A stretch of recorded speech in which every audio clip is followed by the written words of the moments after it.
Gurukul online learning নেটওয়ার্কের আজকের ক্লাসে তোমাদের সবাইকে স্বাগত জানাচ্ছি। আমি সারোয়ার হোসেন।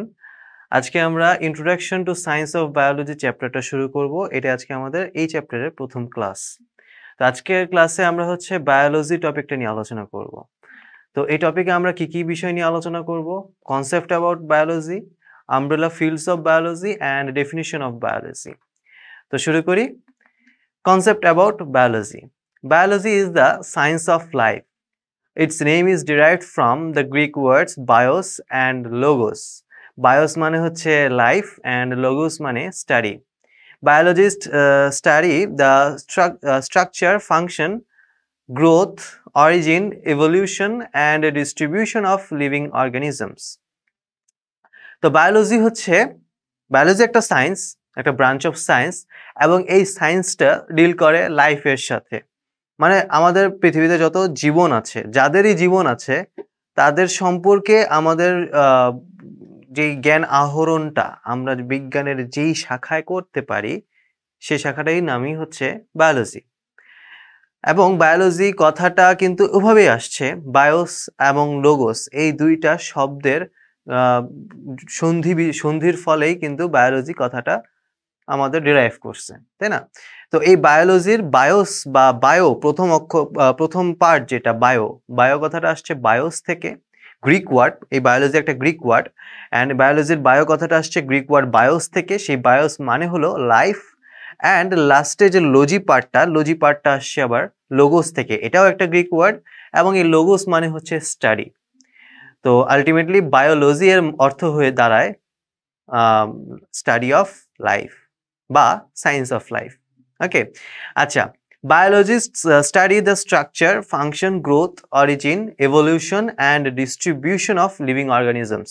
একটা লিভিং অর্গানিজম মানে একটা জীবন্ত একটা জীব, অর্গানিজম মানে জীব বোঝায়। তো জীবন্ত একটা জীব, সেই জীবের স্ট্রাকচার বা গঠন, ফাংশন মানে ওই জীব কি কি কাজ করতে পারে, তার গ্রোথ, তার বাড়ন্ত, সে বৃদ্ধি পাচ্ছে কি পাচ্ছে না, কতটুকু পাচ্ছে, কতটুকু পাবে, অরিজিন, সে কিভাবে তৈরি হয়েছে, সে কোথা থেকে আসছে, হ্যাঁ, এভলিউশন হচ্ছে গিয়ে সে কিভাবে তার নিজের মধ্যে তার শারীরিক উন্নতি, তার মধ্যে কিভাবে সে নিজে কিভাবে ইভলিউশন তার মধ্যে হয়েছে, তার মধ্যে বিবর্তনটা কিভাবে আসছে, সে কিভাবে বিবর্তিত হয়ে সরল প্রাণী থেকে একদম বর্তমানের জটিল একটা প্রাণীতে পরিণত হয়েছে বা জীবে পরিণত হয়েছে, এই জিনিসগুলো। এবং ডিস্ট্রিবিউশন মানে তাকে আমি সে কোন জায়গায় আছে, কিভাবে তাকে আমি শ্রেণীবিভাগ করব, এই জিনিসগুলো, এই সব কিছু স্টাডি করে বায়োলজিস্টরা। অর্থাৎ বায়োলজিতে আমরা এই জিনিসগুলো কিন্তু স্টাডি করে থাকি,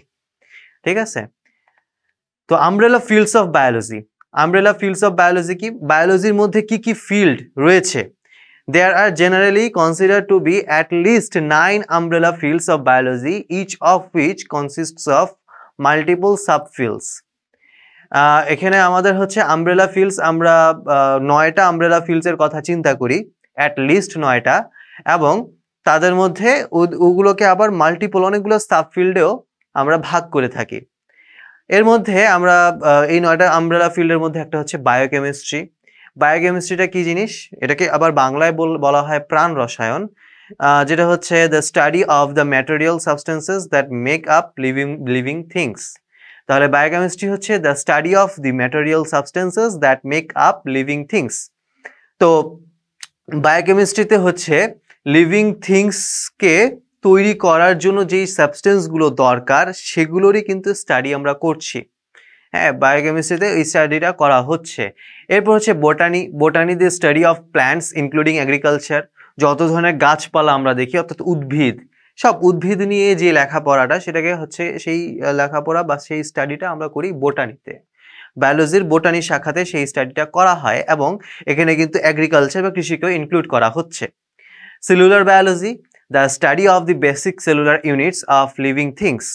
সেলুলার বায়োলজিতে আমরা লিভিং থিংসের বেসিক সেলুলার ইউনিটস নিয়ে স্টাডি করি, কারণ একটা জীবের, একটা লিভিং থিং বা একটা লিভিং অর্গানিজমের একদম ক্ষুদ্রতে ক্ষুদ্র ইউনিট, তার বিল্ডিং ইউনিট হচ্ছে গিয়ে সেল। সেই সেল নিয়ে আমরা যে বায়োলজির যেই ফিল্ডে আমরা স্টাডি করি, সেই ফিল্ডটার নামই হচ্ছে সেলুলার বায়োলজি। এরপর আমরা আসি হচ্ছে ইকোলজি। ইকোলজি হচ্ছে the study of how organisms interact with their environment. Ecology, তাই না, ইকোসিস্টেম। হ্যাঁ, তো ইকোসিস্টেম বা ইকোলজি এটা হচ্ছে গিয়ে সায়েন্সের ওই বায়োলজির ওই ফিল্ড, যে ফিল্ডে আমরা স্টাডি করি যে অর্গানিজমগুলো কিভাবে একটা এনভায়রনমেন্টের মধ্যে একজন একজনের সাথে ইন্টারাক্ট করে, কিভাবে তারা একজন একজনের সাথে উপর ডিপেন্ডেন্ট, তাই না।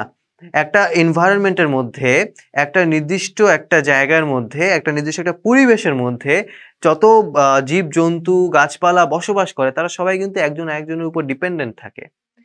এটাই হচ্ছে গিয়ে এই ডিপেন্ডেন্সিটা, তাদের মধ্যে যে ইন্টারাকশন হচ্ছে, যে যোগাযোগ হচ্ছে, সেটা কি আমরা ইকোলজিতে এই সায়েন্স বায়োলজির এই ফিল্ডের মধ্যে আমরা আলোচনা করে থাকি, ইকোলজি।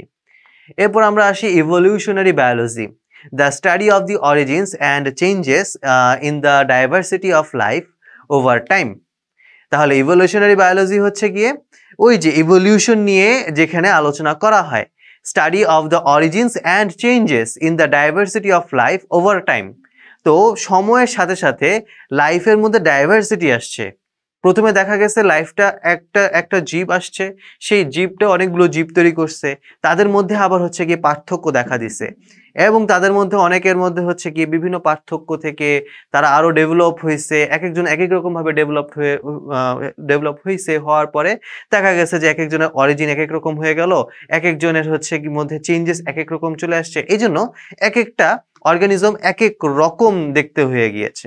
তো তাদেরকে হচ্ছে গিয়ে একই রকম দেখতে অর্গানিজম গুলো যাদের মধ্যে একই বৈশিষ্ট্য আছে তাদেরকে এভাবে আমরা হচ্ছে গিয়ে ক্লাসিফাই করে করে করে করে তারপর তাদেরকে বোঝার চেষ্টা করছি। এবং ইভলিউশনের ব্যাপারটা কিন্তু ওইভাবে আমরা যখন ক্লাসিফাই করি তখন দেখা যায় যে একদম কি বলে নিম্ন শ্রেণীর বৈশিষ্ট্যের প্রাণী বা জীব থেকে আমরা আস্তে আস্তে ধীরে ধীরে উচ্চ শ্রেণীর বৈশিষ্ট্যের প্রাণী বা জীব বা উদ্ভিদদের দিকে আগাইতে থাকি। এভাবে কিন্তু ধারাবাহিকভাবে ক্লাসিফাই করে থাকি আমরা উদ্ভিদ বা জীবদেরকে। তো এটাই হচ্ছে আমাদের ইভলিউশনারি বায়োলজি, যেখানে আমরা একটা জীব বা একটা প্রাণী বা উদ্ভিদের সে কতটুকু উন্নত, তার অরিজিনটা কিভাবে আসছে, সে তার লাইফ টাইমে কিভাবে তার মধ্যে চেঞ্জেস গুলো আসছে, এই জিনিসগুলো আমরা ইভলিউশনে পড়ে থাকি। Genetics, the study of heredity, মানে একদম সিম্পল কথা যে বাবা মা থেকে যে সন্তান হচ্ছে সেই সন্তানের মধ্যে বাবা মার বৈশিষ্ট্যগুলো যে প্রকাশ পাচ্ছে এটা কিভাবে হয় সেই জিনিসটা নিয়ে আমরা জেনেটিক্সের মধ্যে আলোচনা করি। স্টাডি অফ হেরিডিটি মানে হচ্ছে বংশধর, মানে বংশানুক্রম বা বংশধরদের নিয়ে স্টাডি করা।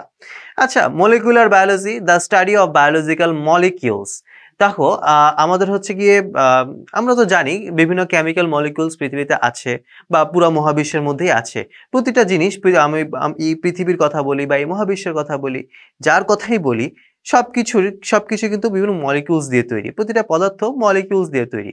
তো যে কোনো জীব, জ্বরের কথা তো বললাম, প্রতিটা জ্বরই হচ্ছে গিয়ে জড় পদার্থ মলিকিউলস দিয়ে তৈরি। কিন্তু লিভিং অর্গানিজমস যারা আছে, যারা জীবিত প্রাণী বা উদ্ভিদ, তাদের ক্ষেত্রে কি, তারাও কিন্তু মলিকিউলস দিয়েই তৈরি। তাদের ক্ষেত্রে ব্যাপারটা ভিন্ন না, কিন্তু তাদের মলিকিউলস গুলো হচ্ছে বায়োলজিক্যাল মলিকিউলস। এই মলিকিউলস গুলো মিলে একটা লিভিং থিং তৈরি করে, তাই না? কোনো জড় কিছু তৈরি করছে না, তো একটা লিভিং থিং তৈরি করছে। সো এই জন্য এই মলিকিউলস গুলোকে বলা হচ্ছে বায়োলজিক্যাল মলিকিউলস, এবং সেই বায়োলজিক্যাল মলিকিউলস নিয়ে আমরা যে স্টাডি করি সেটাকে বলা হচ্ছে molecular biology. Umbrella fields of biology, এরপর আসে হচ্ছে ফিজিওলজি, জুওলজি, এগুলো আছে। ফিজিওলজি নিয়ে যদি আমরা কথা বলি, ফিজিওলজি হচ্ছে গিয়ে study of the functions of organisms and their parts.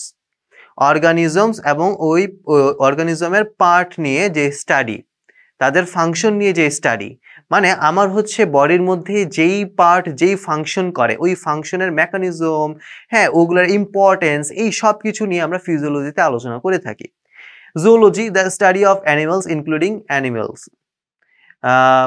এখানে আছে হচ্ছে গিয়ে জুওলজির মধ্যে আমরা দেখছি অ্যানিমালস এর স্টাডি, তাই না? জুওলজিতে আমরা অ্যানিমালস এর স্টাডি করছি, মানে যত ধরনের জীব জন্তু প্রাণী আমাদের এই পৃথিবীতে আমরা দেখতে পাই, তাদের নিয়ে আমরা যে লেখাপড়া, যে স্টাডি, সেটাই কি zoology. So adding to the complexity of this enormous idea is the fact that these fields overlap.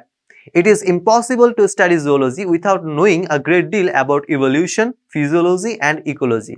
তার মানে হচ্ছে এই যে ফিল্ডগুলো একটার সাথে ওভারল্যাপ করে, কারণ এই একটা ফিল্ড নিয়ে আমি জাস্ট একটা ফিল্ড নিয়ে আলোচনা করতে চাই বা একটা ফিল্ড নিয়ে স্টাডি করতে চাই, সেটা কিন্তু কখনো সম্ভব হবে না।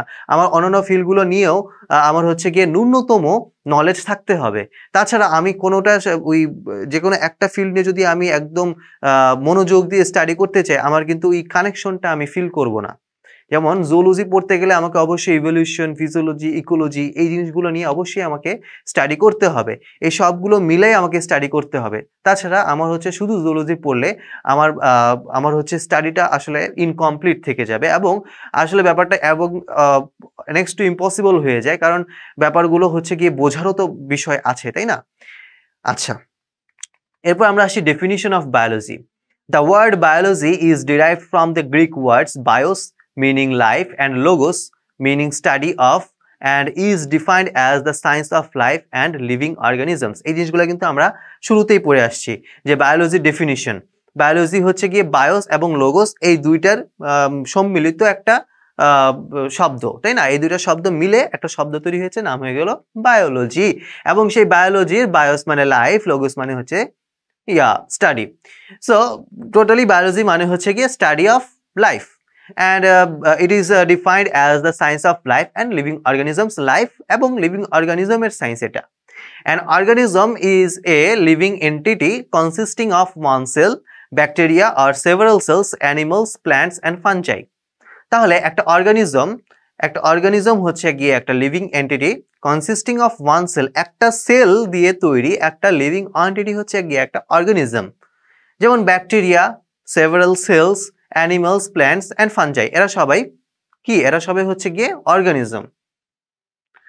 আচ্ছা, biology is the science that studies life and living things and their evolution. Living things include animals, plants, fungi such as mushrooms and microorganism. তাহলে বায়োলজি হচ্ছে গিয়ে লাইফের স্টাডি, লিভিং থিংসের স্টাডি এবং তাদের ইভলিউশনের স্টাডি আমরা বায়োলজিতে করে থাকি। এবং এখানে আমরা কাদের ইনক্লুড করছি? আমরা অ্যানিমালস মানে পশু পাখি, উদ্ভিদ, প্ল্যান্টস, ফানজাই প্লান্টি, তারপর হচ্ছে মাইক্রো অর্গানিজম হচ্ছে যত ছোট ছোট অণুজীব রয়েছে তাদেরকে বোঝানো হচ্ছে, ফানজাই ছত্রাককে বোঝানো হচ্ছে। এই জিনিসগুলো নিয়ে আলোচনা করছি আমরা বায়োলজিতে, তাই না? তাদের হচ্ছে ইভলিউশন নিয়েও কিন্তু আমাদের এখানে আলোচনা রয়েছে। আচ্ছা, এই যে এখানে an organism is a living entity consisting of one cell, এখানে একটা সেল দিয়ে একটা অর্গানিজম ক্রিয়েট হইতে পারে অথবা সেভারাল সেলস দিয়েও কিন্তু তৈরি হইতে পারে। যেমন ব্যাকটেরিয়া একটা সেল দিয়ে তৈরি হয়েছে এবং আমরা অনেকগুলো সেল দিয়ে তৈরি, আমরা সেভারাল সেল দিয়ে তৈরি। আমি যদি একদম প্রিসাইজলি বলি, আমাদের মধ্যে 100 ট্রিলিয়নের বেশি সেল রয়েছে একটা মানুষের, একটা সুস্থ সবল অ্যাডাল্ট একটা মানুষের দেহে। আচ্ছা, এরপর আমরা আসি, biology may be defined as the science of life or living matter in all it's forms and ফিনোমেনা, specially with reference to origin, growth, reproduction, structure and behaviour. দেখো, বায়োলজিকে কিন্তু আমরা science of life or living matter এইভাবে define করতে পারি, in all it's forms and phenomena, এটার সকল forms and ফেনোমিনার মধ্যেই আমি এটাকে স্টাডি করব। এবং specially with reference to origin, growth, reproduction, structure, behaviour. তার অরিজিন কোথায়, সে কোথায় উৎপত্তি হয়েছে, তার গ্রোথ, তার হচ্ছে গিয়ে বৃদ্ধি কতটুকু হচ্ছে বা হবে, তারপর রিপ্রোডাকশন, সে বংশবৃদ্ধি কিভাবে করে, কোন পদ্ধতিতে করে, কতটুকু করে, হ্যাঁ, কোন পরিসরে করে, স্ট্রাকচার, তার বডি কিভাবে তৈরি হয়েছে, বিহেভিয়ার, সে কিরকম বিহেভ করছে, সে কোথায় থাকে, সে কি খায়, এই জিনিসগুলো হচ্ছে গিয়ে যেখানে আলোচনা করা হয় সেটাই হচ্ছে বায়োলজি। আচ্ছা, the science which deals with the study of structure, organisation, life processes, interactions, origin and evolution of living organisms is called biology. তো এখানে একটা কমপ্লিট সংজ্ঞা কিন্তু আমরা এখানে পাচ্ছি। বায়োলজি হচ্ছে গিয়ে the science which deals with the study of structure, আমাদের গঠন, অর্গানাইজেশন, আমাদের হচ্ছে অর্গানাইজেশন বলতে বোঝায় কি, যে আমরা তো সেল দিয়ে তৈরি, অনেকগুলো সেল, এই সেলগুলো মিলে তারা অর্গানাইজড কিনা, সেলগুলো মিলে টিস্যু তৈরি করবে, এটা একটা অর্গানাইজেশন, এটা একটা অর্গানাইজড ফর্ম। টিস্যুগুলো মিলে আবার অর্গানও তৈরি করতে পারে, অর্গান যদি তৈরি করে তাহলে ওই ব্যাপারটা আরো বেশি অর্গানাইজড হয়ে গেল। আবার কয়েকটা অর্গান একটার সাথে কানেক্টেড হয়ে, তাদের ফাংশনগুলো কানেক্টেড হয়ে পুরো একটা সিস্টেম তৈরি হয়ে যায়। সেই সিস্টেমটা আরো বেশি অর্গানাইজড, তাই না? এইভাবে অর্গানাইজেশন হয় একটা লাইফের মধ্যে বা একটা লিভিং অর্গানিজমের মধ্যে, এভাবে অর্গানাইজেশন হয়। এরপর লাইফ প্রসেসেস, ইন্টারেকশনস, সে একজনের সাথে কিভাবে ইন্টারেক্ট করবে, origin, evolution of living organisms, এই সব কিছু মিলায় বলা হয় বায়োলজি। তাহলে এই হচ্ছে আমাদের বায়োলজির ডেফিনিশন। তো আজকের ক্লাসে আমরা কি কি শিখলাম? আমরা হচ্ছে বায়োলজি নিয়ে একটা কনসেপ্ট দাঁড় করিয়েছি। বায়োলজির হচ্ছে গিয়ে যত ফিল্ড রয়েছে, আমব্রেলা ফিল্ডস, 9টা আমব্রেলা ফিল্ড, সবগুলো সম্পর্কে আমরা সুন্দর একটা ধারণা লাভ করেছি। আর হচ্ছে বায়োলজির ডেফিনিশনটা কিন্তু আমরা বিভিন্নভাবে চিন্তা করার চেষ্টা করেছি এবং আলটিমেটলি আমরা একটা শেষ বায়োলজির একটা ডেফিনিশন দাঁড় করিয়েছি। তো এই ছিল আজকে আমাদের ক্লাস। তোমাদের যদি ক্লাসটা ভালো লেগে থাকে তাহলে তোমরা অবশ্যই তোমাদের বন্ধুদের মাঝে ক্লাসটা শেয়ার করে দিবে। আর তোমাদের যদি এই ক্লাসটা সম্পর্কে কোনো প্রশ্ন থেকে থাকে আমাদেরকে অবশ্যই কমেন্টের মাধ্যমে জানাবে। এতক্ষণ আমাদের সাথে গুরুকুলের সাথে থাকার জন্য তোমাদেরকে অসংখ্য অসংখ্য ধন্যবাদ।